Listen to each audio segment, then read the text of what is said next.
गंगा के किनारे बसे एक छोटे से गांव में अर्जुन नाम का एक युवक रहता था। बाहर से देखने पर वह एक सामान्य इंसान लगता था, लेकिन उसके भीतर पाप, पश्चाताप और पीड़ा का भारी बोझ था। जवानी में गलत संगति ने उसे ऐसे रास्ते पर डाल दिया था जहां झूठ, क्रोध और स्वार्थ उसके स्वभाव का हिस्सा बन गए थे। अर्जुन अक्सर रात में अकेला बैठकर सोचता, अगर भगवान होते तो क्या वह मुझे यूं भटकने देते। धीरे धीरे समय बदला। जिस धन और लोगों पर उसे घमंड था, वे सब उससे दूर हो गए। व्यापार नष्ट हो गया, मित्रों ने साथ छोड़ दिया और गांव में लोग उसे पापी कहने लगे।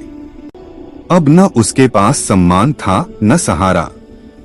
एक अंधेरी रात टूटा हुआ अर्जुन गंगा के किनारे बैठा था।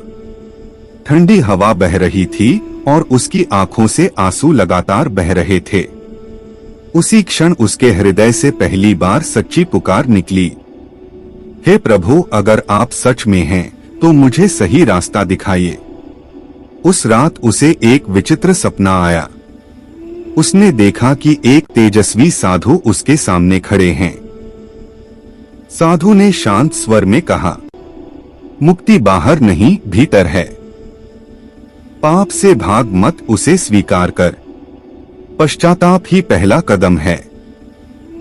नींद खुली, लेकिन अर्जुन का मन जाग चुका था। उसे पहली बार लगा कि शायद उसके जीवन का अंधकार खत्म हो सकता है। अगली सुबह वह सब कुछ छोड़कर घर से निकल पड़ा। कई दिनों की यात्रा के बाद वह एक पुराने आश्रम पहुंचा। वहां उसने वही साधु देखे जो उसके सपने में आए थे। अर्जुन उनके चरणों में गिर पड़ा और बोला, बाबा, क्या मेरे जैसे पापी को भी मुक्ति मिल सकती है? साधु मुस्कुराए और बोले, पाप से बड़ा कोई बोझ नहीं, लेकिन पश्चाताप से बड़ा कोई धर्म भी नहीं।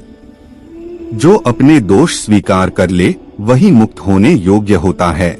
साधु ने अर्जुन को मुक्ति का मार्ग बताया। सत्य बोलना, निस्वार्थ सेवा करना और प्रभु के नाम का स्मरण करना। अर्जुन आश्रम में ही रुक गया। दिन में वह सफाई करता, भूखों को भोजन देता, बीमारों की सेवा करता। रात में शांत मन से बैठकर प्रभु का नाम जपता। शुरू में उसका मन बार बार भटकता। पुराने पाप उसे डराते, नींद टूट जाती, मन भारी हो जाता। लेकिन वह रुका नहीं। हर दिन सेवा ने उसे नम्र बनाया और हर प्रार्थना ने उसके मन का बोझ थोड़ा थोड़ा हल्का कर दिया। महीनों बीत गए, फिर साल।